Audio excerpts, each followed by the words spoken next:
Hey, hey, salut à toi l'ami, j'espère te trouver avec la forme aujourd'hui. Bienvenue dans cet épisode hors série d'Eric.Solutions. Si tu suis un peu la chaîne d'habitude, je sors un épisode chaque mardi et vendredi. Je voulais faire celui-là pour mardi d'ailleurs, mais je pouvais juste plus attendre de partager avec toi mon coup de gueule, ma rage, et il faut que ça sorte. Plus concrètement, on va parler ensemble de responsabilité et regarder de plus près ce qui fait la différence entre l'entrepreneur amateur et l'entrepreneur responsable. Attention, ça risque de chauffer un peu. Ça te dit vraiment d'en savoir plus? Alors surtout, accroche-toi et lâche pas la suite.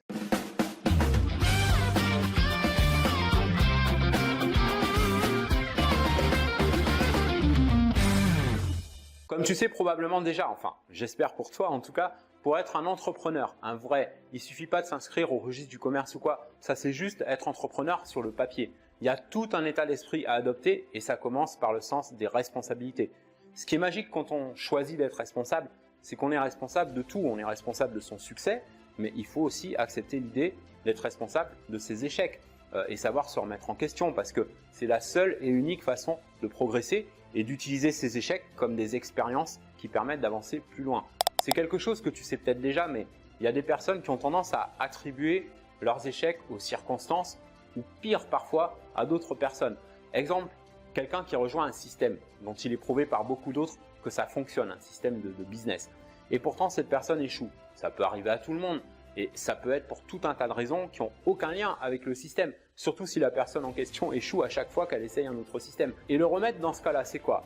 C'est qu'avant de remettre en cause un système ou un autre, faudrait peut-être commencer par revoir calmement sa propre façon de fonctionner ou s'il n'y a pas, je sais pas moi, un manque de persévérance ou un manque d'engagement dans son business par exemple. Jusqu'à comprendre enfin un jour que le problème, il vient pas forcément des systèmes, mais de quelque chose à revoir dans sa propre approche pour pouvoir progresser et enfin réussir. Et ça, c'est possible uniquement quand on a un état d'esprit responsable. Je vais te raconter une anecdote à propos d'un événement qui a eu lieu récemment sur Internet. C'était hier soir au moment où je fais cette vidéo, donc tu vois, on peut difficilement faire plus récent. Et cet événement, il était animé par 3 collègues à moi que j'ai choisi de soutenir parce que je les connais, je leur fais confiance, je crois à ce qu'ils font. Il y en a 2 d'entre eux avec qui j'ai déjà fait des partenariats. Je sais que quand ils sortent un training, une conférence ou un produit, c'est de la bombe qui change la vie de milliers de personnes. Et le 3e animateur de la conf, c'est un jeune, brillant, plein d'avenir, qui est parti vraiment du plus bas et qui, à un moment donné, a dû faire un choix entre soit, je sais pas moi, compter sur la famille, l'école, un employeur ou le gouvernement, se plaindre tout le temps d'un truc qui va pas, stagner, voire régresser et rejeter la faute de ses échecs sur les autres, ou alors, choix numéro 2, grandir, choisir de progresser, prendre ses propres responsabilités, lancer son business, faire face aux échecs sans jamais cesser de croire en lui, persévérer et finalement réussir. Bref, tout ce qu'il n'aurait pas obtenu, évidemment, c'est mathématique, s'il avait fait comme beaucoup d'autres font, le premier choix. Parce que tout comme ce qui va déterminer si un gamin reste un gamin ou s'il devient adulte, ce qui va déterminer si un amateur reste un amateur ou devient un entrepreneur, c'est le fait de prendre ou pas ses responsabilités. Tu vas vite comprendre pourquoi je te parle de ça, l'ami, parce que c'est si important, capital même quand on a choisi l'indépendance financière, d'être à 200% responsable. Parfois, c'est un vrai challenge, c'est pas toujours facile d'être responsable, loin de là, et on va en parler justement. Mais en même temps, la récompense au bout, elle est tellement pas la même. Et il faut savoir un truc, c'est que quand on organise par exemple une conférence sur Internet, un incident technique ou 2 peuvent arriver. Ça peut être le système de conférence qui bug ou qui plante, le serveur qui surcharge, une transaction qui passe pas, etc. Bref, des trucs qui peuvent jamais arriver à ceux qui font rien, en dehors de critiquer le travail des autres, puisque souviens-toi, ils ont fait le choix numéro 1, celui des perdants. Et donc forcément, aussi longtemps qu'ils ne changeront pas d'état d'esprit, ils ne peuvent pas comprendre à quoi il faut faire face parfois pour réussir. Pour en revenir à cette conférence, donc il y avait plus de 4000 personnes, donc plus de 3800 je crois, qui suivaient directement via YouTube, en grande majorité des personnes motivées, attentives. Si tu y étais, j'espère que tu as kiffé aussi, tu as pu voir que Seb, Laurent et Tony ont fait un boulot remarquable. J'en attendais pas moins d'eux. J'ai trouvé que le contenu était top. Ils ont montré de vrais résultats en direct. C'était un pari audacieux que jamais personne n'avait fait jusque-là et qu'ils ont gagné avec brio. Malgré quelques désagréments par-ci par-là au départ. Et c'est justement parce qu'ils ont pris leurs responsabilités que tout s'est super bien passé et qu'ils ne se sont pas laissés démonter par quelques commentaires infantiles lâchés au démarrage de la conférence par une petite poignée de pseudo-entrepreneurs dont on se demandait vraiment ce qu'ils foutaient là d'ailleurs. Bref, je vais revenir là-dessus. Et le seul truc où je pense que mes collègues ont fait une erreur, c'est d'utiliser un outil de conférence en ligne qui est pourtant réputé pour être de moins en moins fiable. Bon, ils n'avaient peut-être pas d'autres alternatives ce jour-là, je sais pas. J'en parlais de cet outil dans un ancien épisode, je crois que c'était une des pires vidéos que j'ai faites. D'ailleurs, le son n'était pas génial, j'étais pas vraiment préparé, rien.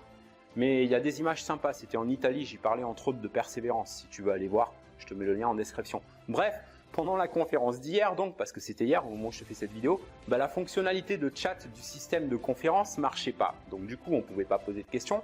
Et le réflexe de beaucoup de gens, bien sûr, c'est normal, c'est naturel, ça a été de cliquer sur la version YouTube pour pouvoir poser leurs questions dans la zone de commentaires YouTube. Et le problème, c'est que dans le lot, il y a quelques rabat-joie qui sont venus se joindre à la fête.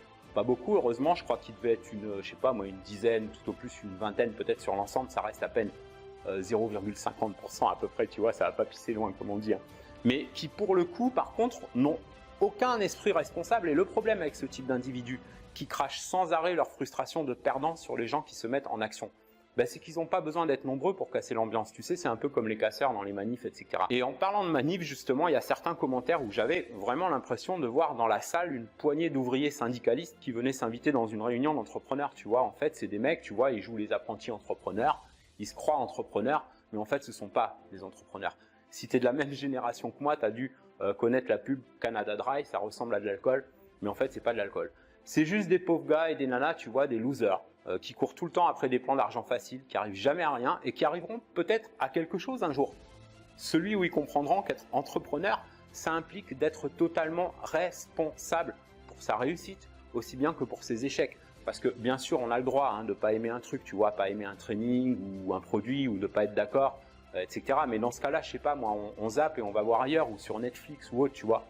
Mais venir juste pour critiquer ou injurier gratuitement, je sais pas ce que tu en penses, mais moi je trouve ça juste minable. Bon là ça va, de toute façon les commentaires YouTube ont été désactivés avant que ça monte trop en sucette. Je pense que Seb et Laurent ont bien géré le truc. Simplement ce qui est dommage dans l'histoire, c'est que les personnes sérieuses à propos de leur activité sur Internet, qui voulaient poser leurs questions, n'ont pas pu le faire, juste à cause d'une poignée de décérébrés qui essayent de jouer les entrepreneurs, tout en gardant une mentalité d'ouvrier d'usine. Je veux dire, il y a un moment donné, il faut être cohérent avec soi-même. Bref, la conclusion de tout ça, l'ami. Si tu animes des conférences ou que tu as l'intention d'en animer un jour, que ce soit dans n'importe quelle niche pour partager ton savoir avec tes semblables, tu dois t'attendre parfois, comme disait le grand Jim Rohn, à voir des canards qui viennent s'inviter à l'école des aigles. Et même s'ils ne sont pas nombreux, ils sont bruyants, ils insultent, ils critiquent, etc. Donc il te faudra faire face, mais il ne faut surtout pas que ça t'effraie. Il faut juste savoir que c'est la rançon du succès. Ça fait partie du prix à payer quand on choisit de quitter les tribunes pour avoir le courage de se mettre en avant dans le cours. Encore une fois, c'est un challenge auquel je pense que mes collègues ont su faire face avec beaucoup de professionnalisme. La meilleure preuve, c'est que ça ne les a pas empêchés de faire un vrai carton. Aussi parce que la plupart des gens qui étaient là étaient des personnes avec un esprit d'entrepreneur et donc qui comprennent parfaitement que quand on organise ce type d'événement, on peut rencontrer quelques soucis techniques et que l'essentiel finalement, c'est la qualité des contenus, l'engagement des présentateurs et bien sûr celui des participants. En tout cas, bravo pour ça les gars et bravo à toi si tu as suivi cet atelier et que tu as pu apprendre des trucs intéressants pour ton business ou pour développer un nouveau business. Si tu n'as pas pu y assister ou que tu aimerais revoir ça, je pense qu'il y a un replay en version limitée pour quelques jours. Je te mets le lien là en description et dans cette vidéo. Va voir, je t'assure que ça vaut vraiment le détour. En plus, tu auras la version avec les troubles faits d'hier soir en moins. Un jour peut-être ils grandiront, ils deviendront responsables et là il y aura un espoir. Mais en attendant ce jour, leur meilleure option, je crois que ça reste le bac à sable ou un job 9-17 ou des aides de l'État. Bref, pour ceux et celles qui, comme toi et moi, ont choisi de se créer un super style de vie en faisant preuve de responsabilité et d'engagement dans le développement de leur business, il y a ce super atelier de Seb, Laurent et Tony que je te recommande de surtout pas manquer pendant que c'est encore en ligne avec le lien que tu vois là en description.